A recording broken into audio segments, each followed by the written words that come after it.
திருமறை நேரம் Bible Hour presented by the National Bible College. கிறிஸ்துவின் சபையார் உங்களை வாழ்த்துகிறார்கள். Welcome to Satellite Bible Classes. வாழ்த்துக்கள் திருமறை நேரம் நேயர்களே, ஆண்டவர் இயேசு கிறிஸ்துவின் இனிய நாமத்திலே உங்களை அன்போடு கூட வரவேற்கிறோம். இதோ நான் சகலத்தையும் புதிதாக்குகின்றேன்.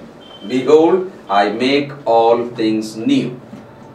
புதிதாக்குதல் நம்முடைய வாழ்க்கையில இந்த புதிதாக்குதலை தேவன் எவ்விதமாக என்னென்ன வகையில எப்படியெல்லாம் செய்யறாருன்றதை நாம் தொடர்ந்து பார்த்துட்டே வரோம். கிறிஸ்துக்குள்ளே நாம புது சிருஷ்டி ஆகிறோம். அதுக்காக நமது ஆண்டவர் இயேசு சிலுவையிலே மரித்தாரோட விஷயம் முடிஞ்சிருந்ததுன்னா, வரலாறு முடிஞ்சிருந்ததுன்னா கிறிஸ்தவமே கிடையாது. மரித்தோரில் இருந்து அவர் உயிரோடு எழுந்தார் என்பதில் தான் கிறிஸ்தவம் தொடங்குகிறது. அவர் உயிர்த்தெழுந்ததினாலே மரணம் இனி அவரை ஆண்டு கொள்ளாத அளவுக்கு அவரிடத்துல பாவம் இல்லை என்பதனாலே அந்த உயிர்த்தெழுதல் தான் நம்முடைய நம்பிக்கை.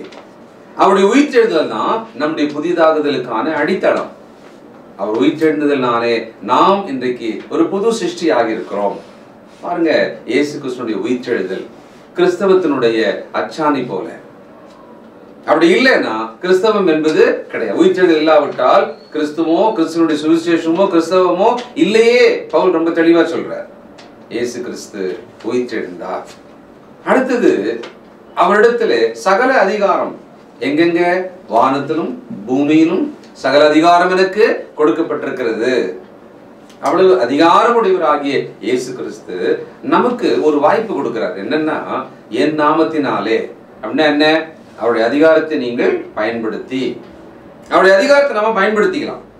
என் நாமத்தினால் நீங்கள் எவைகளை கேட்பீர்களோ அவைகள் உங்களுக்கு கொடுக்கப்படும். இயேசுவின் நாமத்தை, அவருடைய அதிகாரத்தை பயன்படுத்தி கொள்ளக்கூடிய ஒரு வாய்ப்பை நமக்கு கொடுத்திருக்கிறார்.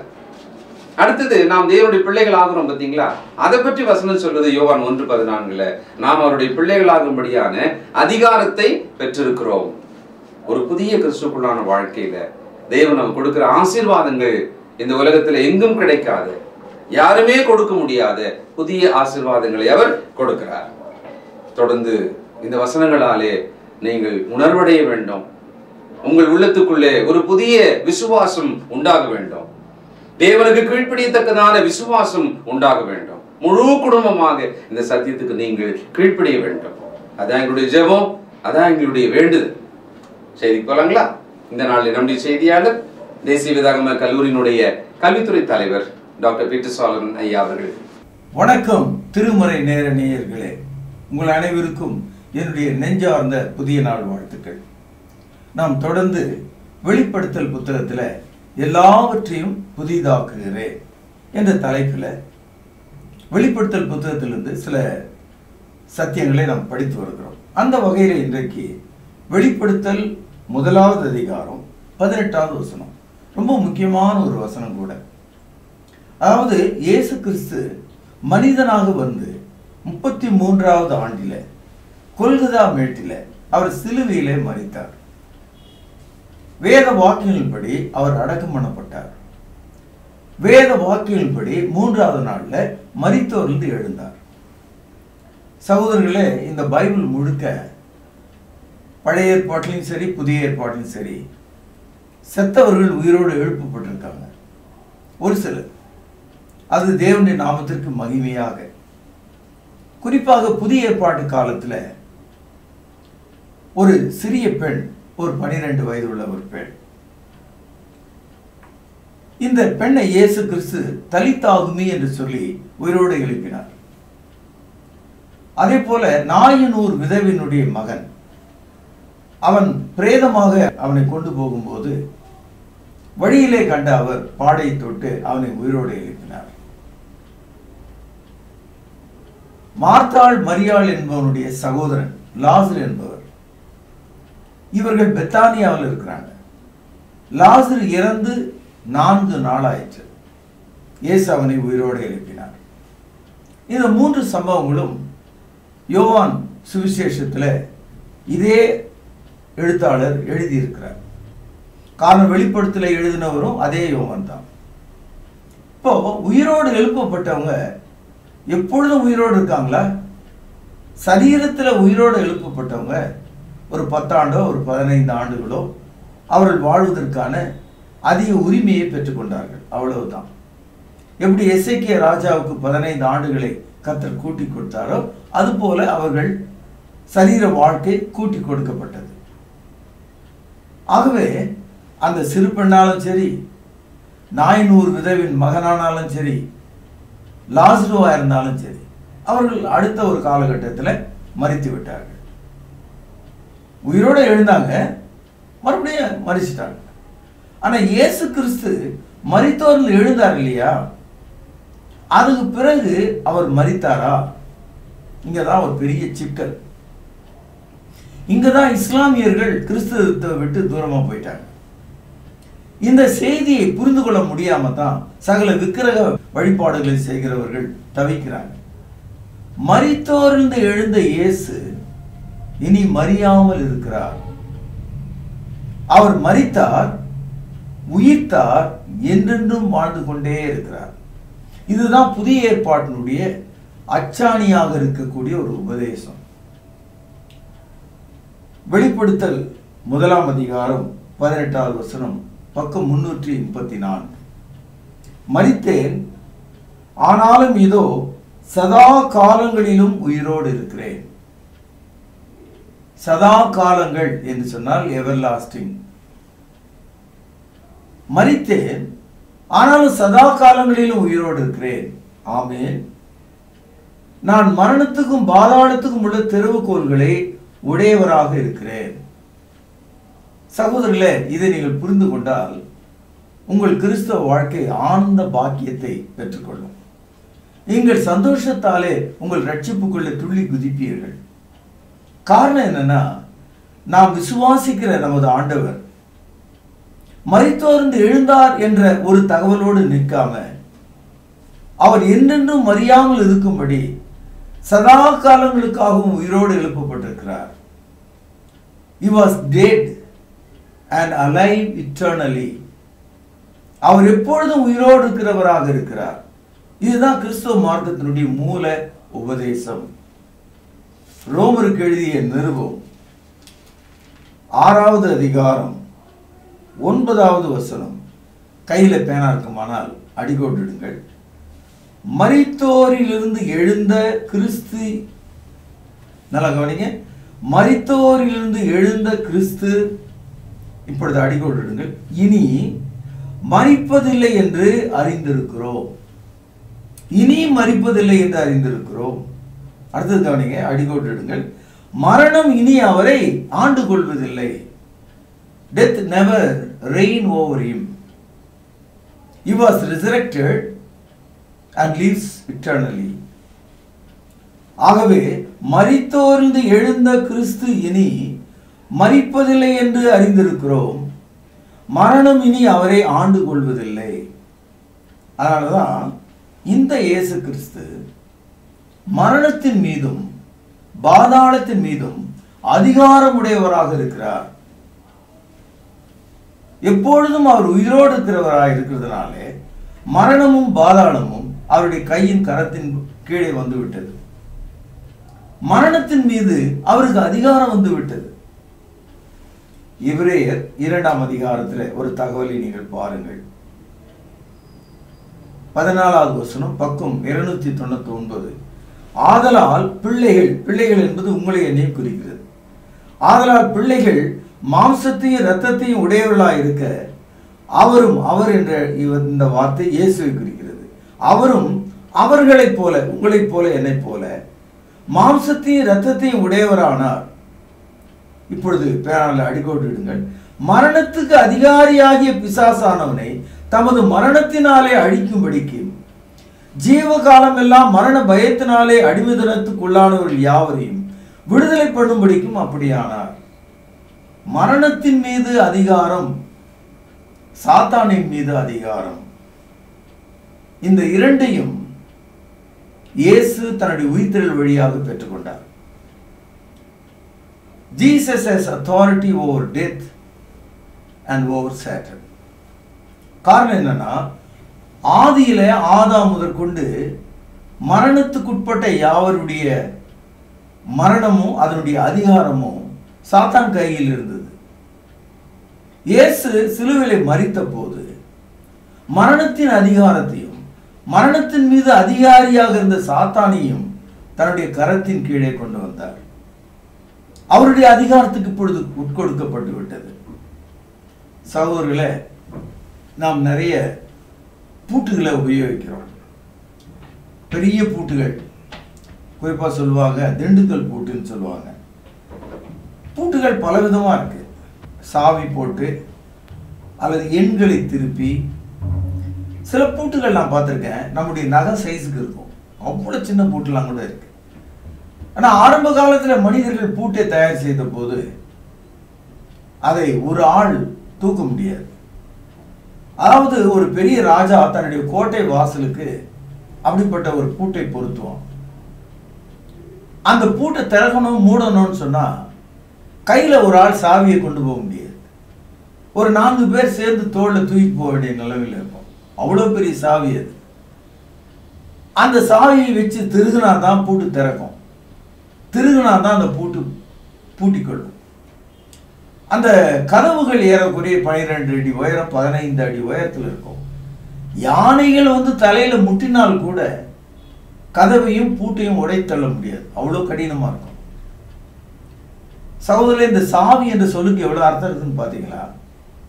அப்படியானால் சாத்தான் எல்லா மனிதர்களையும் மரணம் என்ற பாதாள குழியிலே தள்ளி பூட்டி வைத்திருக்கிறான். இயேசுடைய உயிர்த்தெழுதல் அவர் கரத்திலே அதிகாரமாக இருக்கிறது.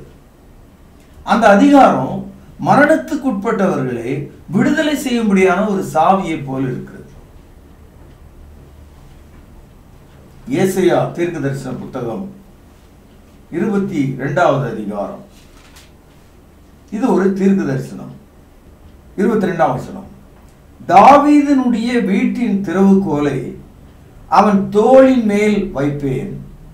ஒருவரும் பூட்டக்கூடாதபடிக்கு அவன் திறப்பான், ஒருவரும் திறக்க கூடாதபடிக்கு அவன் பூட்டுவான்.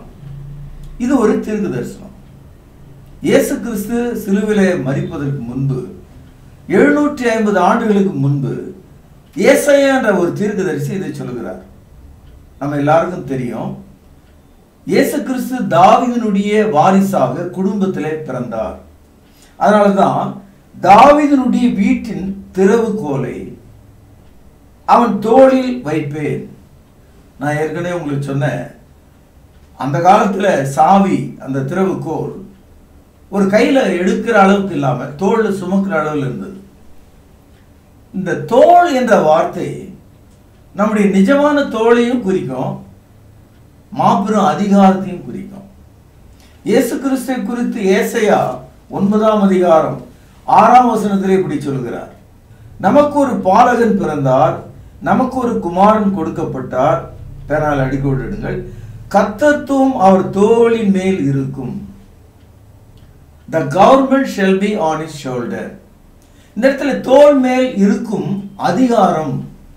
அதனால இங்கே சாவி, திறவுகோல் என்றெல்லாம் நாம் படிப்பது ஏதோ ஒரு இரும்பினால் ஆன ஒரு சாவியாக மனதில் நீங்கள் கொள்ளாமல், கிறிஸ்துவனிடத்தில் இருக்கும் அதிகாரமே இங்கே திறவுகோல் அல்லது சாவி என்ற அர்த்தத்தில் பேசப்பட்டிருக்கிறது. மத்தேயு 16:19 புதிய ஏற்பாட்டில் 25வது பக்கம். பரலோக ராஜ்யத்தின் திறவுகோல்களை நான் உனக்கு தருவேன். பூலோகத்திலே நீ கட்டுகிறது எதுவோ அது பரலோகத்திலும் கட்டப்பட்டிருக்கும். பூலோகத்திலே நீ கட்ட அவிழ்ப்பது எதுவோ அது பரலோகத்திலும் கட்ட அவிழ்க்கப்பட்டிருக்கும். அதாவது இந்த திறவுகோலை கொண்டு பூமியிலே பூட்டி விட்டால் பரலோகத்திலே பூட்டப்படும், பூமியிலே திறந்து விட்டால் பரலோகத்திலும் திறந்து விடும். ஆக இந்த பூட்டு, இந்த சாவி என்பது ஆவிக்குரிய விஷயமாக இருக்கிறது. இயேசு கிறிஸ்து தமது அப்போஸ்தலருக்கு சொல்லுகிறார், பரலோக ராஜ்யத்தின் திறவுகோலை உனக்கு நான் தருகிறேன். அப்படியானால் ஏதோ ஒரு மெட்டல் கீ, ஒரு இரும்பு அல்லது பித்தளை, ஏதோ ஒரு உலோகத்தாலான ஒரு திறவுகோலாக இல்லாமல் இது மனித மனங்களை திறக்கக்கூடிய ஒரு திறவுகோல். பாவம் செய்த மனிதன் அடிமைப்பட்டிருக்கிற பாதாளத்தில் இருக்கிற மனிதனை விடுதலை செய்யக்கூடிய ஒரு திறவுகோல். ஆகவே அந்த திறவுகோலின் அதிகாரம் கிறிஸ்துவனிடத்தில் இருந்தது. அதை சுவிசேஷம் சொல்கிற போதகர்களாகிய அப்போஸ்தலரிடத்திலும் திருச்சபையினிடத்திலும் கர்த்தர் இன்றைக்கு தந்திருக்கிறார். இன்றைக்கு இயேசு கிறிஸ்துனுடைய மரணம், அடக்கம், உயிர்த்தெழுதலை நாம் உபதேசிக்கும் போது, போதிக்கும் போது, மரணத்துக்கு உட்பட்டு மனதாலே செத்து போன, ஆத்மாவிலே மரித்து விட்ட மனிதன் கிறிஸ்துனுடைய வார்த்தையினாலே உயிர்ப்பிக்கப்படுகிறான். ஆகவே சுவிசேஷமானது மனித மனங்களை திறக்கக்கூடிய சாவியாக மாறுதல். சுவிசேஷமானது விசுவாசிக்காத மனிதனுக்கு பூட்டப்பட்ட ஒரு சாவியாக மாறிவிடுகிறது. மார்க் 16ஆம் அதிகாரம் 16வது வசனத்தில் இப்படி படிக்கிறோம். விசுவாசம் உள்ளவனாகி ஞானஸ்தானம் பெற்றவன் ரட்சிக்கப்படுவான். பூட்டு திறக்கப்பட்டது. விசுவாசியாதவனோ ஆக்கினைக்குள்ளாக தீர்க்கப்படுவான். பூட்டு பூட்டி வைக்கப்பட்டு விட்டது. ஆக பூமியிலே நீ கட்ட அவிழ்ப்பது பரலோகத்திலே கட்ட அவிழ்க்கப்படும். பூமியிலே நீ கட்டுவது பரலோகத்திலே நீ கட்டப்படும். இதான் அதனுடைய அர்த்தம். சகோதரர்களே, இந்த திறவுகோல் சுவிசேஷ வடிவில இன்றைக்கு நமக்கு கொடுக்கப்பட்டிருக்கிறது. ரோமருக்கு எழுதிய நிருபம் 1வது அதிகாரம் 16வது வசனம். கிறிஸ்துவின் சுவிசேஷத்தை குறித்து நான் வெட்கப்படேன். முன்பு யூதரிலும் பின்பு கிரேக்கரிலும் விசுவாசிக்கிறவனோ அவனுக்கு ரட்சிப்பு உண்டாவதற்கு அது தேவ பலனாய் இருக்கிறது. இங்கே தேவனுடைய பலன் என்று பேசப்படுவது அந்த திறவுகோல். ரட்சிக்கப்படுகிறவனுக்கு சுவிசேஷம் ஒரு திறவுகோலாக செயல்படுகிறது. சகோதரர்களே, இந்த சுவிசேஷமாகிய திறவுகோலாலே திறக்கப்படாமல் ஒரு மனிதன் ரட்சிக்கப்பட முடியாது. 2 தெசலோனிக்கேயர் 2ஆம் அதிகாரம் 14வது வசனம், பக்கம் 284. நீங்கள் நம்முடைய கர்த்தராகிய இயேசு கிறிஸ்துவினுடைய மகிமையை அடையும் பொருட்டாக எங்கள் சுவிசேஷத்தினாலே அந்த ரட்சிப்புக்கு அவர் உங்களை அழைத்தார். ரட்சிக்கப்பட சுவிசேஷம் அவசியமா இருக்கிறது. இந்த காலத்துல சில தகவல்கள்லாம் நமக்கு ரொம்ப ஆச்சரியமா இருக்கும். ஒரு வாலிபன் தன் தாயை வெட்ட வேண்டும் என்று கத்தியோடு ஓடுகிறான். அவள் ஒரு பெந்தேகோஸ்து சபையில போய் உட்கார்ந்து இருக்கிறாள். இவனுடைய கோபம் அந்த பாஸ்டை சேர்த்து வெட்டணும்னு போனான். ஆனால் போய் அந்த கட்டிடத்தண்டை நின்று வாசல் மேல கை வைத்திருக்கிறான். உள்ளே தாயை பார்ப்பதற்காகவும் அந்த போதகரை பார்ப்பதற்காகவும் அவர்களை வெட்டுவதற்காகவும் அவன் கை வைத்திருக்கிறான். ஏதோ ஒரு வகையான ஷாக் அடிச்சு கீழே விழுந்துட்டான். கண் விழித்து பார்த்தபோது அவன் பரிசுத்த ஆவிக்குள்ள நிறைஞ்சு பரலோகத்தை கண்டு வியந்து ஸ்தோத்திரித்தான். இப்பொழுது முழு சபையும் ஆர்ப்பரித்தது. அதாவது கொலைக்காரனாக வந்தவன் ரட்சிக்கப்பட்டவனாக போனான் என்று அந்த சபையில இதை ஒரு சாட்சியாக சொன்னான்.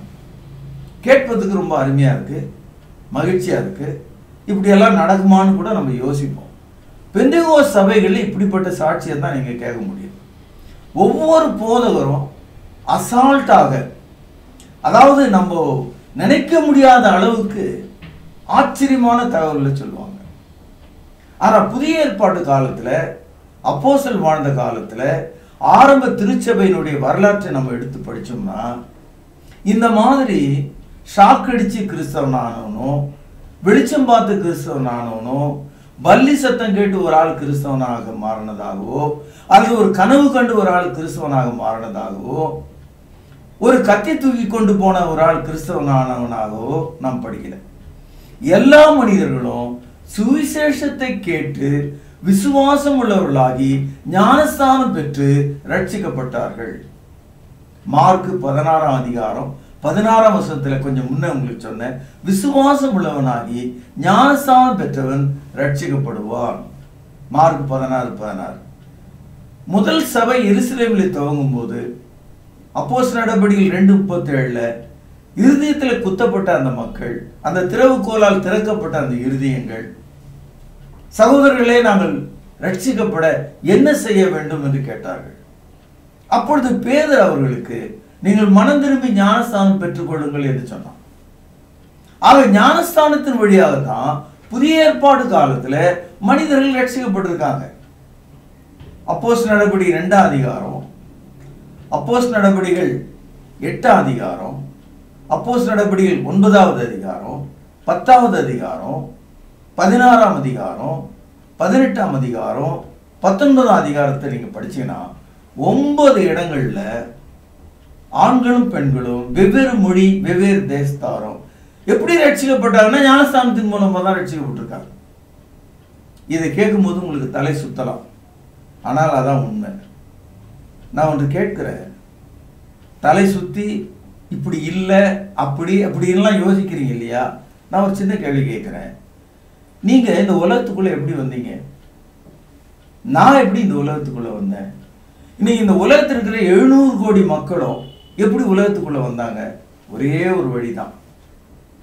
எல்லா மனுஷரும் தாயினுடைய கர்ப்பத்தின் வழியாக தான் நம்ம வெளியே வந்தோம். சரிங்களா? அப்போ இந்த உலகத்துல மாம்ச பிரகாரமாக பிறப்பதற்கு தேவன் வைத்திருக்கிற ஒரே ரூட், ஒரே வழி கர்ப்பத்தின் வழியாக நம்ம வெளியே வருவதுதான். அந்த ரூட் மாறவே இல்லை. ஆனா நம்ம ஊர்ல சில கதைகள்லாம் உண்டு. தூண்ல இருந்து ஒருத்தன் வந்தான், அப்படி நேரா வானத்துல இருந்து கீழே ஒருத்தன் குதிச்சான். ஆனா பைபிள் அந்த மாதிரிலாம் இல்லை சகோதரிலே. அதே போல ஆவிக்குரிய விஷயத்துல, ரட்சிக்கப்படுகிற விஷயத்துல ஞானஸ்தானம் பெறாம ஒரு ஆள் ரட்சிக்கப்பட்டிருக்கிறேன், பரிசுத்தாவில நிறைஞ்சிருக்கிறேன்னு சொன்னா அது அபத்தமான போதனை, அது பிசாசனுடைய போதனை, அது துணிகரத்தினால் சொல்லப்பட்ட போதனை, அது பொய்யின் போதனை, அது சாத்தானுடைய வார்த்தையா தான் இருக்க முடியும். இப்படி நான் சொல்லும் போது உங்களுக்கு எரிச்சல் உண்டாகலாம், அல்லது நான் சொல்லுது உங்களுக்கு பிடிக்காம போகலாம். ஆனா உங்களுக்கு இந்த பைபிள் கண்டிப்பா பிடிக்கணும். என்ன விட்டுருங்க, நீங்க இந்த பைபிளை நம்புங்க, இந்த வார்த்தைகளை நம்புங்க, அப்படியே நடங்க. அப்பதான் நீங்க தேவனுடைய பிள்ளைகளா இருக்க முடியும். இப்போ சாவின்னு ஒண்ணு இருக்கு, அதை நீங்க தொலைச்சிட்டீங்க. இப்ப என்ன செய்யறீங்க? பூட்டை பார்த்து சனி முடிச்ச பூட்டு அப்படின்னு சொல்றீங்க. தொலைச்சது நீங்க சாவிய, திட்டுறது பூட்டை.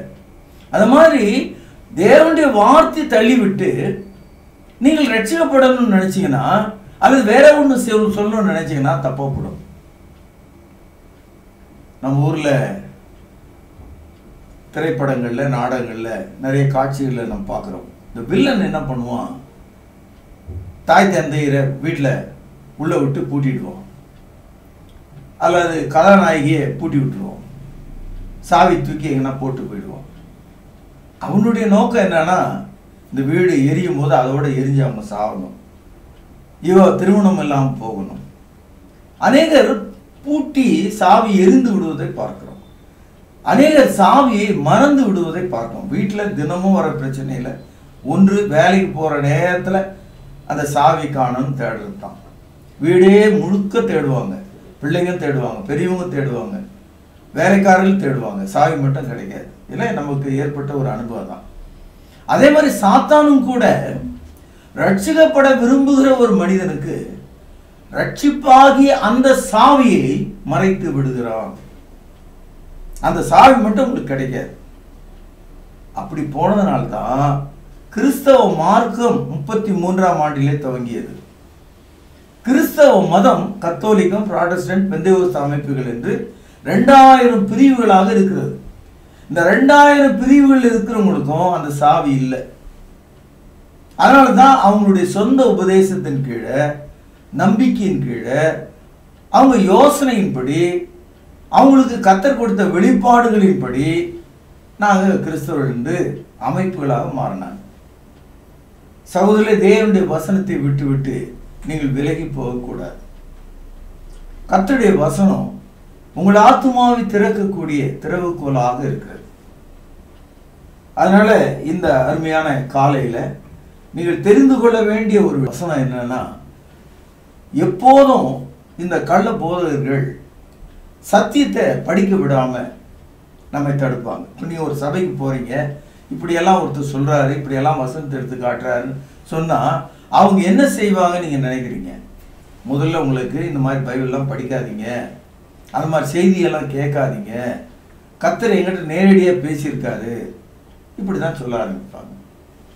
லூக்கா எழுதிய சுவிசேஷம் 11வது அதிகாரம் 52வது வசனம். நல்லா கவனிங்க. பக்கம் 100 புதிய ஏற்பாடு. நியாய சாஸ்திரிகளே, உங்களுக்கு ஐயோ, அறிவாகிய திறவுகோலை எடுத்துக்கொண்டீர்கள்.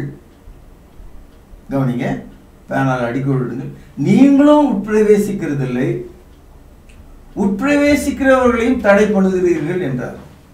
அதாவது சாவி எடுத்து ஒளித்து வைக்கிற அந்த வில்லன் அவனும் அனுபவிக்க போறதில்ல, யார் அனுபவிக்கணுமோ அவங்களையும் தடை செய்யறான். அதே மாதிரிதான் கள்ள உபதேசிகள் இந்த கிறிஸ்தவத்தை வியாபாரமாக, தொழிலாக, தவறான போதனைகளை வழி நடத்துறவங்க சத்தியத்தை ஒளித்து வைத்து விட்டு அவர்களும் ரட்சிக்கப்படல, ரட்சிக்கப்பட விரும்புகிறவனையும் வழிவிடலை. இயேசு எவ்வளவு தெளிவா சொல்றாரு பாருங்க. நீங்களும் உட்பிரவேசிக்கிறதில்லை, உட்பிரவேசிக்கிறவர்களையும் தடை பண்ணுகிறீர்கள். அதனால என் சகோதரர்களே, நீங்கள் அப்போஸ்தலர் நடபடிகளை படிச்சு பாருங்க. அப்போஸ்தலருடைய காலத்துல ரட்சிக்கப்பட்ட அத்தனை பேரும் ஞானஸ்தானம் பெறாமல் ரட்சிக்கப்படவே இல்லை. இதை 1000 முறை நான் உங்களுக்கு சொல்லுவேன். நீங்கள் என்னிடத்துல வாருங்கள். நீங்கள் அந்த வசன பகுதியை படிக்க நான் உங்களுக்கு உதவி செய்ய விரும்புகிறேன். 18 ஆண்டுகளாக இந்த நற்செய்தியை நாங்கள் சொல்லிக் கொண்டிருக்கிறோம். இந்த தேசத்துல நீங்கள் அப்போஸ்தலர் நடபடிகள்ல எல்லா விஷயங்களுக்கும், உங்களுடைய விசுவாச விஷயங்களுக்கு பதிலை அங்கே தேடுங்கள். கிறிஸ்தவராக வாழ்வதற்கான எல்லா உரிமையும் அங்கே கோருங்கள். இயேசு சொன்னார், மரித்தேன் ஆனாலும் பிழைத்திருக்கிறேன், சதா காலங்களிலும் நான் உயிரோடு இருக்கிறேன், மரணமும் பாதாளத்துக்கும் உரிய திறவுகோலை நான் உடையவனாயிருக்கிறேன். இயேசு சொன்னார். இந்த திறவுகோல் இயேசு கிறிஸ்துவினுடைய வாழ்க்கையாகிய மரணம், அடக்கம், உயிர்த்தெழுதலே. இதுதான் சுவிசேஷம் என்று நாம் சொல்கிறோம். இந்த சுவிசேஷம் எப்பேற்பட்ட இருதயத்தையும் திறக்கக்கூடிய திறவுகோலாக இருக்கிறது என்று சொல்லி இன்றைய நற்செய்தியை நான் இங்கே நிறைவு செய்கிறேன். கர்த்தராகிய இயேசு கிறிஸ்துவினுடைய கிருபையானது உங்கள் அனைவரோடும் இருப்பதாக பிரார்த்தனை செய்வோம். மகா பரிசுத்த நிறைந்த எங்கள் அன்பான தகப்பனே, கேட்ட சத்தியத்தை விசுவாசிக்க முது மக்களுக்கு பலனை தாரும். கர்த்தராகிய இயேசுவின் நாமத்திலே ஜெபம் கேளும் பிதாவே, ஆமென். ஆண்டவராகிய இயேசு கிறிஸ்துவின் இனிய நாமத்திலே திருமறை நேர நேயர்களுக்கு காலை வாழ்த்துக்கள். இதோ நான் சகலத்தையும் புதிதாக்குகிறேன். Behold, I make all things new என்ற இந்த புதிய தொடரை தொடர்ந்து பார்த்து கொண்டு வருகிறீர்கள். அதாவது வெளிப்படுத்தின விசேஷ புத்தகத்தை ஒரு வித்தியாசமான கோணத்துல ஒவ்வொரு நாளும் ஒவ்வொரு தலைப்பின் கீழ் பார்த்து கொண்டு வருகிறீர்கள். அந்த வகையில இந்த நாளிலே நமது ஆண்டவராகிய இயேசு கிறிஸ்துவினுடைய உயிர்த்தெழுதலை பற்றி நீங்கள் அறிந்து கொண்டீர்கள். இன்று நீங்கள் கேட்ட செய்தியிலிருந்து உங்களுக்கான பரிசு கேள்வி இதுதான். ரோமர் 6ஆம் அதிகாரம் 9ஆம் வசனம் கூறும் கருத்து என்ன? கேள்வி மீண்டும் சொல்கிறேன். முதல்ல கேள்வி எழுதி கொள்ளுங்க, அந்த கேள்வியை படிங்க, புரிந்து கொள்ளுங்க, அப்புறம் வசனத்தின் துணை கொண்டு சரியான பதிலை எழுதுங்க. ரோமர் 6ஆம் அதிகாரம் 9ஆம் வசனம் கூறும் கருத்து என்ன? அவைக்குரிய ஆலோசனைகளுக்கு தொடர்பு கொள்ளுங்கள். கேள்விகளுக்கு பதில் தேவையா?